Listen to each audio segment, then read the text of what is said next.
The unexpected request. The Grand Council chamber of the Galactic Confederation fell silent as Princess Nilara of the Zintari Empire rose from her crystalline seat. Her iridescent skin shimmered with patterns of light that reflected her emotional state, currently a swirling mixture of determination and defiance. The 12 representatives from the most powerful civilizations in the known galaxy watched her, with various expressions ranging from curiosity to outright disapproval. "I have made my decision," Princess Nilara announced, her melodic voice carrying effortlessly across the vast chamber. "For my diplomatic tour of the Outer Rim worlds, I will travel only aboard a human vessel." The silence that followed was profound before erupting into chaos.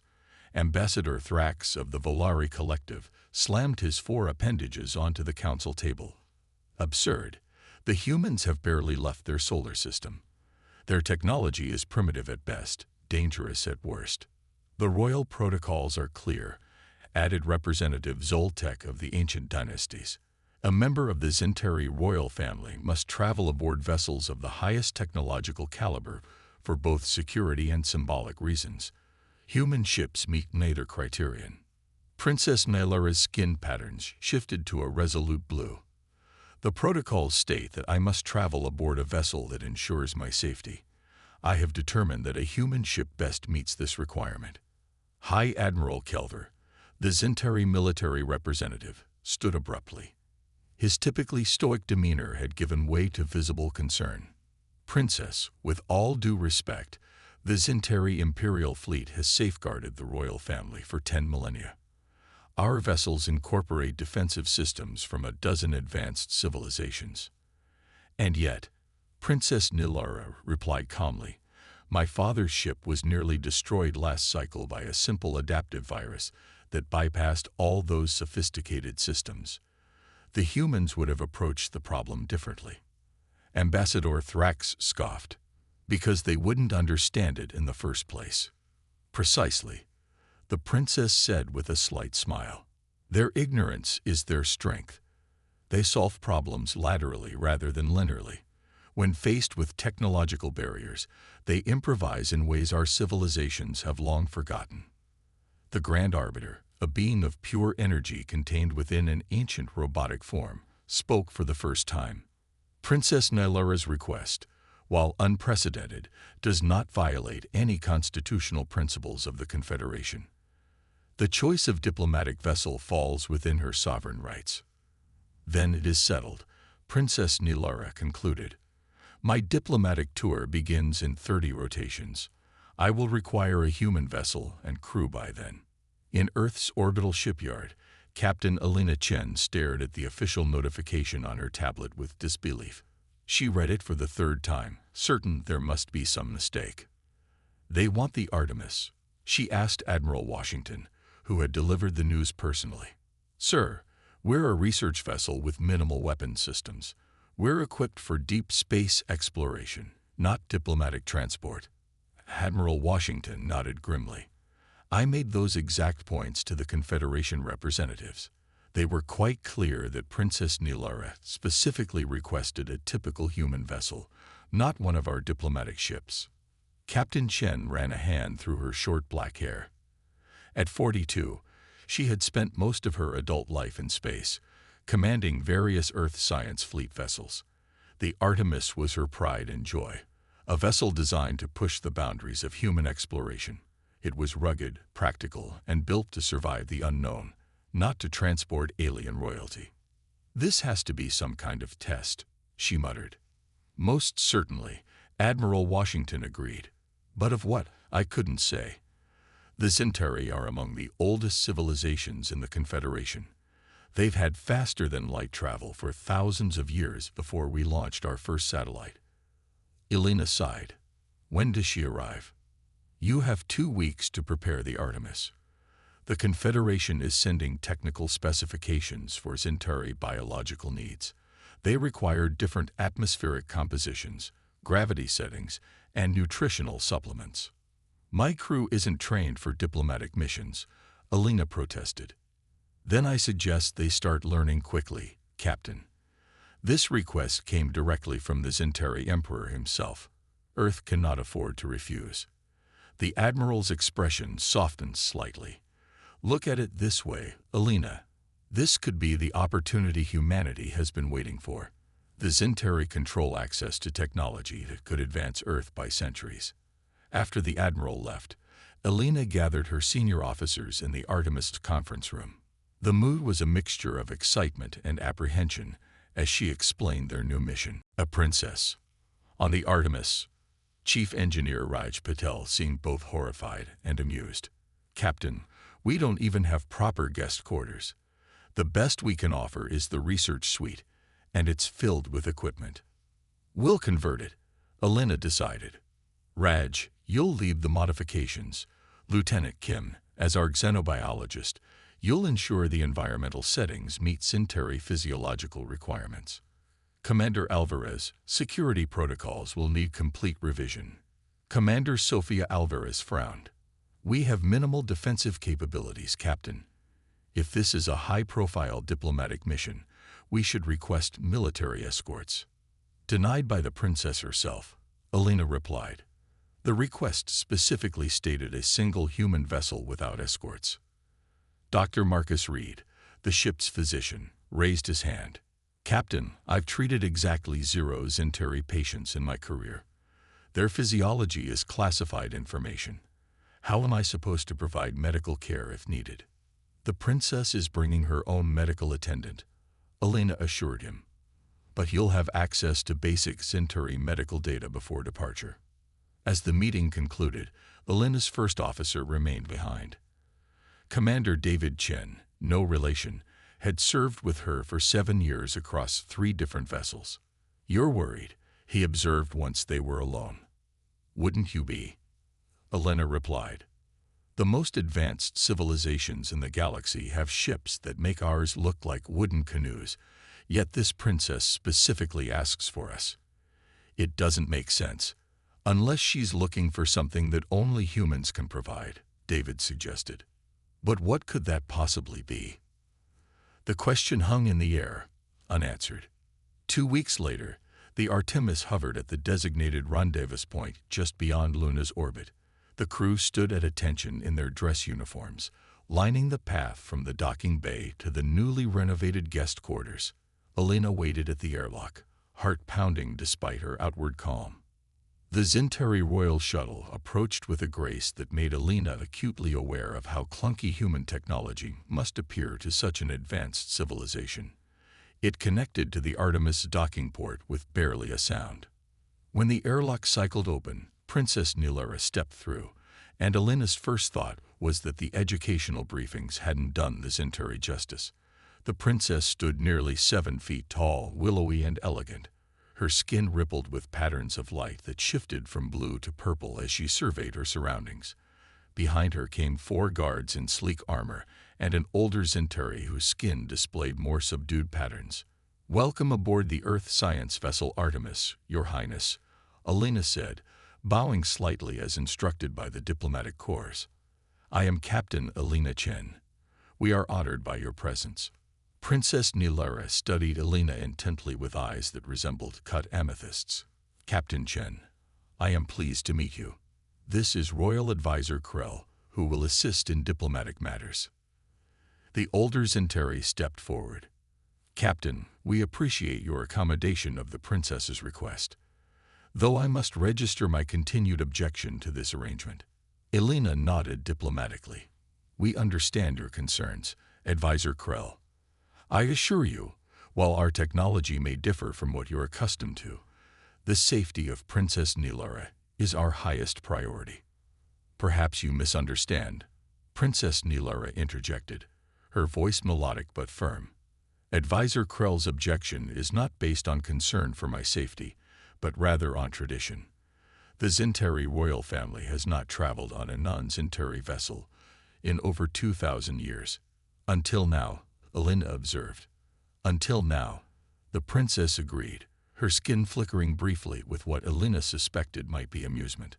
"I would like a tour of your vessel, Captain. I'm particularly interested in your command center and engineering sections." As they walked through the Artemis corridors, Alina noticed the princess examining everything with intense curiosity. The simplicity of the design, the manual backup systems, even the handrails along the walls. "Your ship is very tactile," Princess Nilara commented. "Zintari vessels interface directly with our neural patterns. There are few physical controls. Humans prefer redundancy," Alina explained.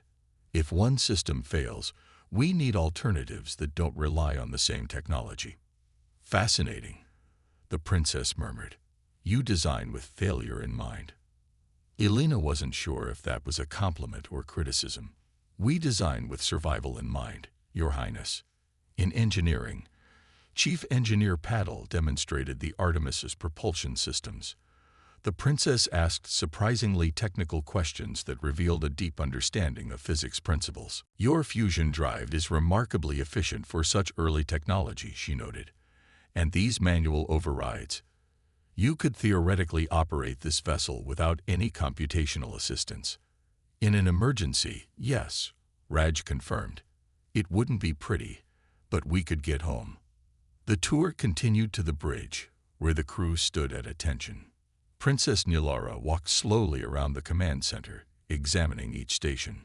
"So much information displayed visually," she observed. "Zintari received data through direct neural interfaces. We find seeing is believing," Alina replied. The princess stopped at the navigation console. "And if your visual systems are compromised?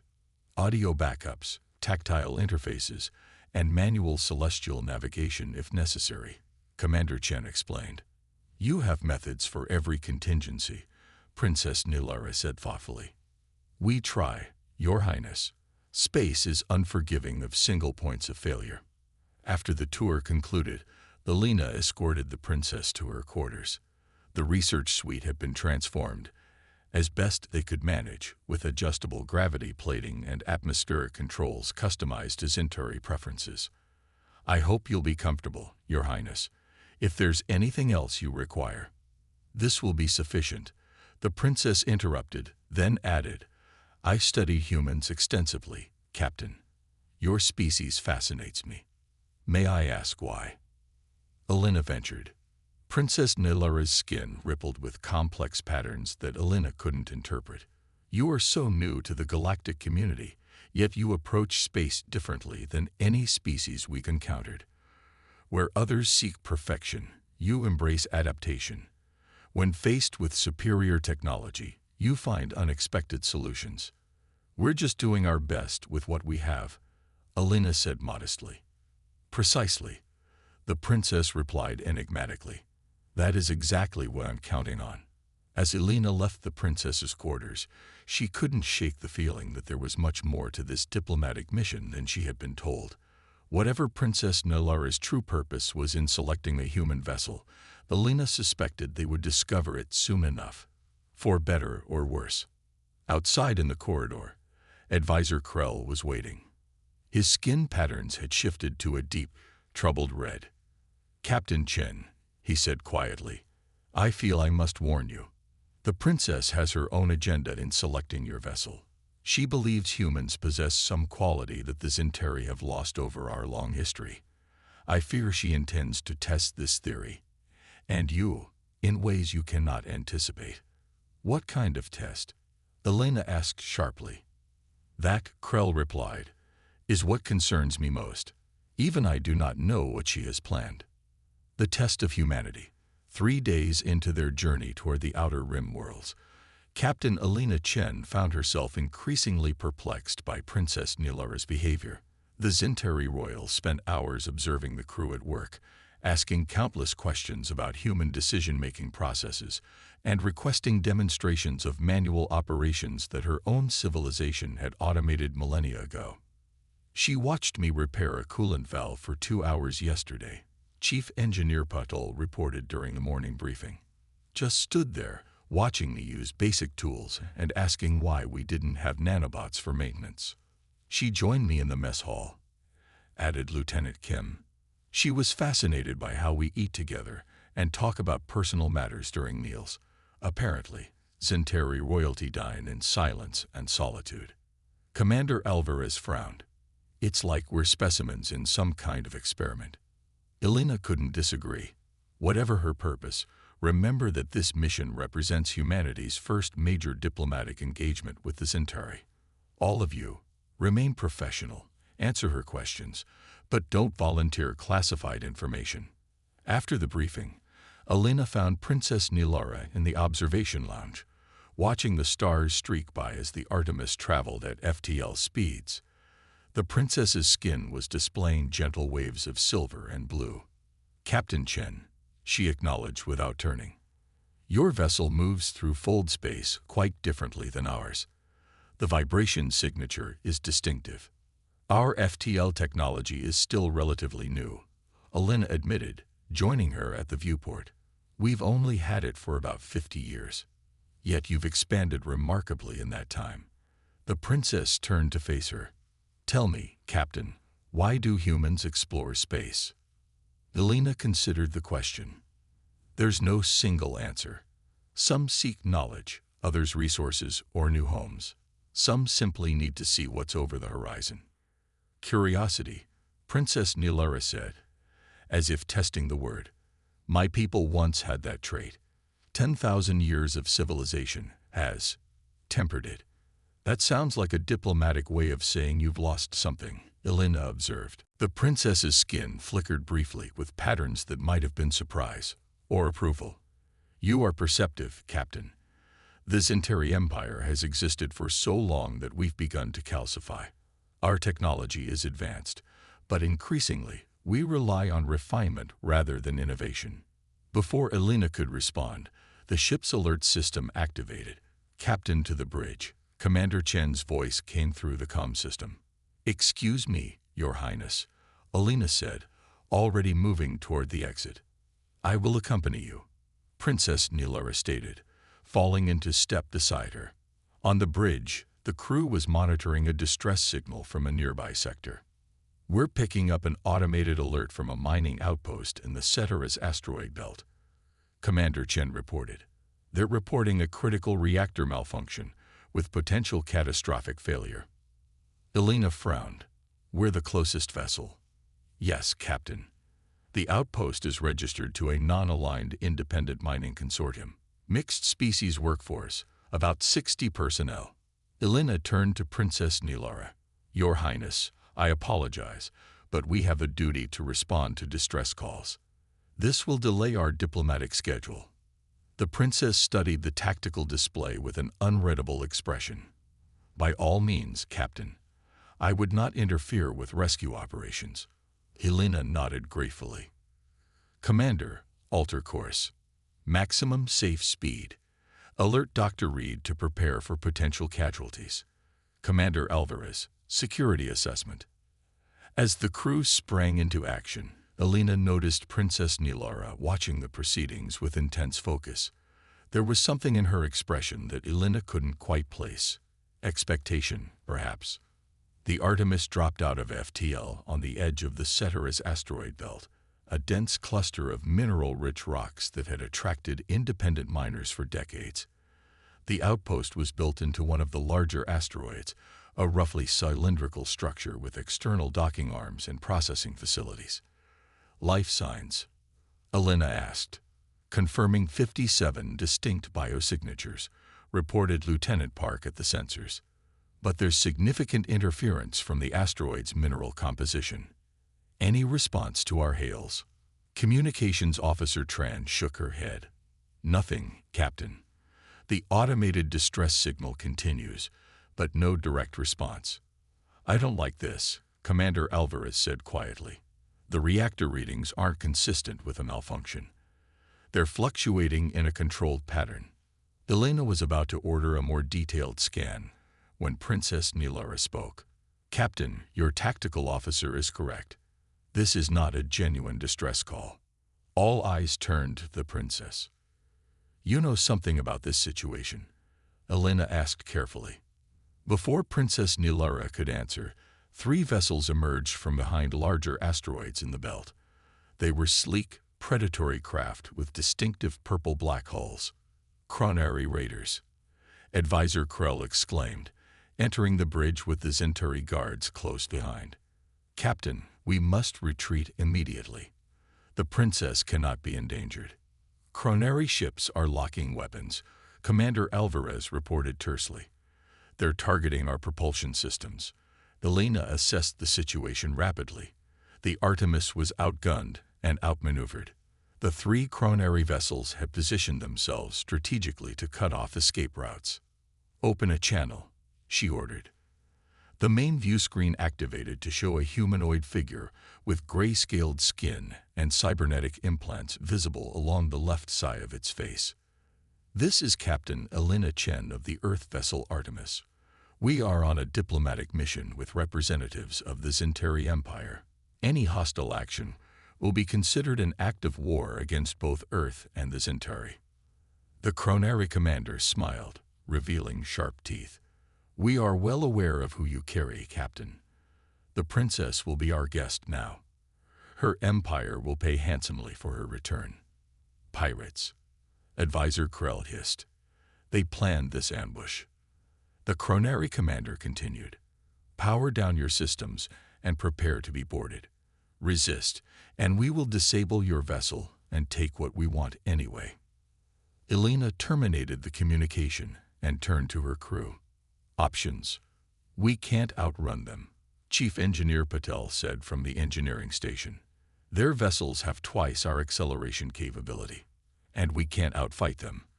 Commander Alvarez added, "Our defensive systems are minimal compared to their weaponry." Princess Nilara stepped forward. "This situation was inevitable, Captain.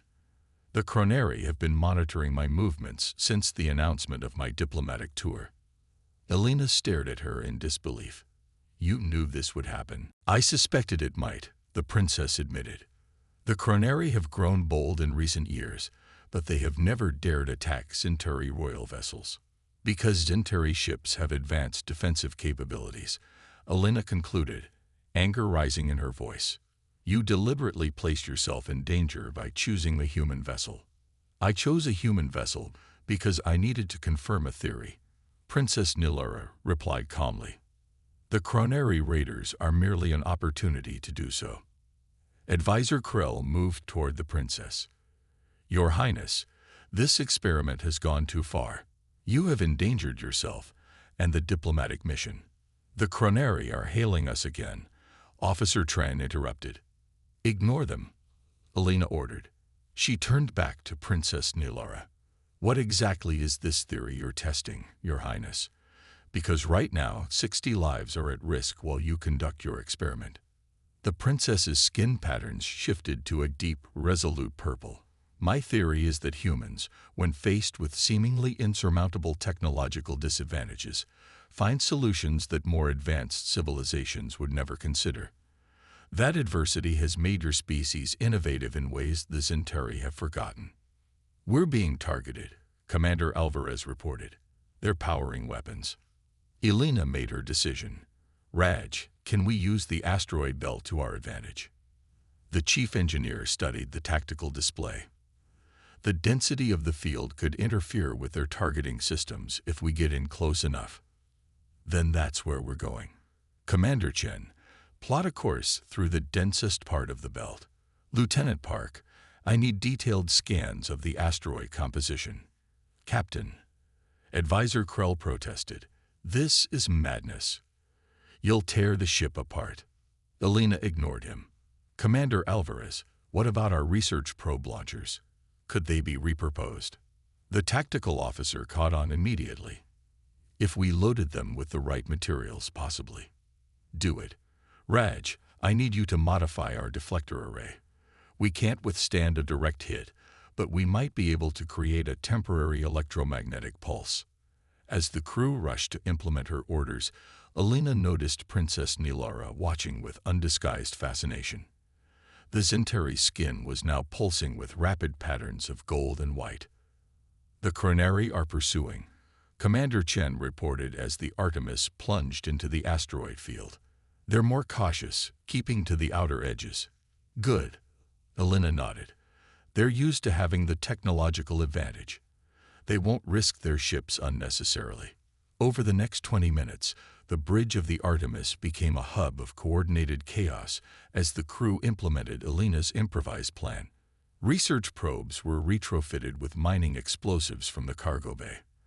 The deflector array was reconfigured to emit a focused electromagnetic pulse, and all the while, the Artemis wove through the asteroid field with precision that belied its size.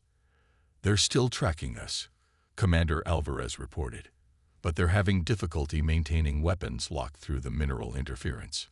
"Perfect," Elena said. "Bring us around to this larger asteroid." "Raj, status on the deflector modifications." "Ready, Captain, but we'll only get one shot. The power surge will burn out several critical systems." Elena nodded grimly. "It'll be worth it if it works." "Commander Chen, on my mark. Execute maneuver Epsilon 7. The Artemis swung around the massive asteroid, using its gravity to slingshot toward one of the Chronari vessels. The sudden acceleration caught the raiders by surprise. "Now," Elena ordered. The modified deflector dish fired, sending a concentrated electromagnetic pulse toward the nearest Chronari ship, just as Commander Alvarez launched the retrofitted probes toward the other two vessels. The bridge lights dimmed as power was diverted to the deflector. The pulse hit the first raider ship directly, causing its systems to fluctuate wildly. The probes detonated near the other two vessels, the explosions magnified by the mineral content of nearby asteroids, creating a cloud of electromagnetic interference. "Direct hit," Commander Alvarez reported. "All three Chronari vessels are experiencing system failures. Their weapons are offline." Lieutenant Park confirmed. "Engines at minimal capacity." Elena allowed herself a small smile. "Commander Chen, get us out of the asteroid field." Lieutenant Park, scan the mining outpost. "I want confirmation on those life signs." "Captain," Princess Nilara spoke for the first time since the engagement began.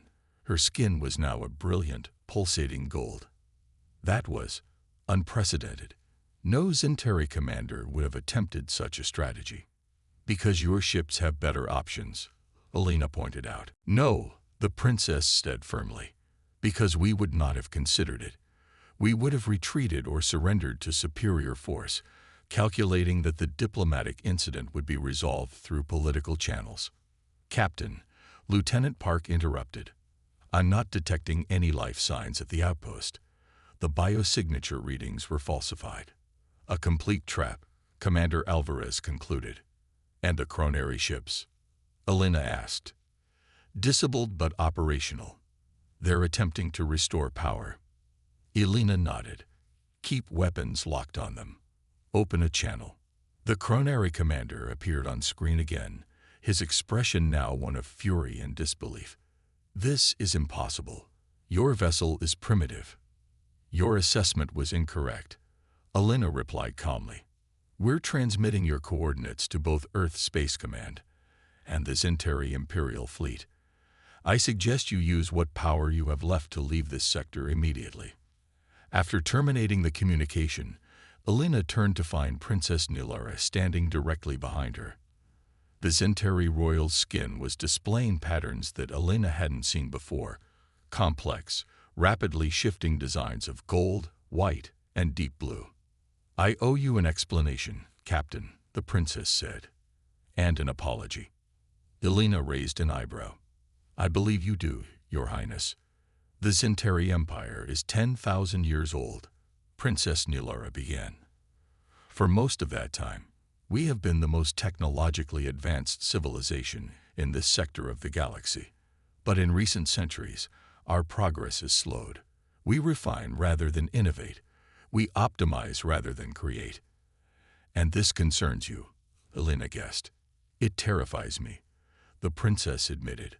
"The Chronari were once a minor nuisance. Now they grow bolder, more advanced. Other young species develop technologies along paths we never considered. The Zentari rely on our established superiority, but that advantage is eroding. So you needed proof that another approach was possible," Elena concluded. Princess Nilara nodded. "I needed to demonstrate to my people that technological superiority alone is not enough. The Centauri must rediscover the qualities that humans display naturally: adaptability, creative problem-solving, the willingness to take calculated risks. Advisor Krell stepped forward. "Your Highness, while I understand your concerns, this demonstration was extremely dangerous." "Was it?" Princess Nilara challenged. "I studied human capabilities extensively before making my request. Captain Chen's record showed exactly the qualities I was seeking.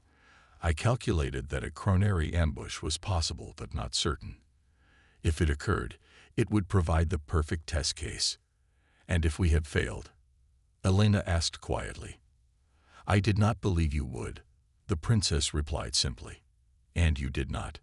In the following days, as the Artemis continued toward its diplomatic destinations, a new understanding developed between the human crew and their Centauri guests. Princess Nilara spent even more time with the crew, but now her questions were more collaborative than observational. On the night before they were to arrive at the first diplomatic destination, Princess Nilara invited Captain Elena to her quarters for a private conversation. "My diplomatic tour has a purpose beyond the official one," the princess explained. "I am evaluating potential alliance partners for the challenges that lie ahead. The Centauri have maintained our position through technological superiority for millennia, but that era is ending, and humans have caught your attention," Elena said. "Precisely. Your species accomplishes remarkable feats with limited resources. You adapt and improvise in ways my people have forgotten. The chronary incident confirmed what I had suspected. Humans don't accept no-win scenarios. We're stubborn that way." Elena smiled. "It is more than stubbornness, Captain. It is a fundamental difference in approach. The Centauri see problems through the lens of our existing technology. Humans see solutions regardless of technological limitations." Princess Nilara's skin shifted to a formal pattern of blue and silver. "When we arrive tomorrow, I will be proposing a new type of alliance between our peoples, not one where the Centauri provide advanced technology in exchange for resources, but a true partnership where we learn from each other." "What exactly does the Centauri Empire hope to learn from us?" Elena asked. "How to be young again," Princess Nilara replied simply. "How to face the universe with curiosity instead of complacency. How to see limitations as challenges rather than obstacles." Elena considered this. And what would humans gain from this alliance? Access to technologies that could solve your most pressing problems. Clean energy, medicine, space travel. But more importantly, guidance to avoid the stagnation that comes with technological comfort. The princess's skin rippled with what Elena had come to recognize as earnestness. "Our civilizations could complement each other perfectly. Your innovation with our resources, your adaptability with our stability." "That sounds like a partnership worth exploring," Elena agreed. As they looked out at the stars together, Elena reflected on the unexpected journey that had brought them to this point. What had begun as a puzzling diplomatic assignment had evolved into something much more significant, potentially the beginning of a relationship that could reshape the future of both their species. "There is one more thing, Captain," Princess Nilara said after a moment. "I would like to request that the Artemis and its crew serve as the permanent diplomatic vessel for Centauri-human relations." Elena laughed. "You mean you want to keep testing us?" "No," the princess replied, her skin glowing with warm golden light. "I want to keep learning from you, and perhaps in time you might learn something from us as well."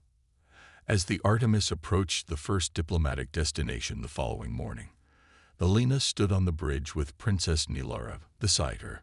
The crew worked with the quiet confidence that came from overcoming a seemingly impossible challenge. "Your crew no longer sees me as merely a passenger to be transported," the princess observed. "They see me as an ally." Elena finished for her. "Maybe even a friend." Princess Nilara's skin displayed a pattern that Elena had never seen before, one that seemed to echo the colors of the Earth flag on the sleeve of Elena's uniform. "Yes," the princess said softly. "I believe that is what I had hoped for all along."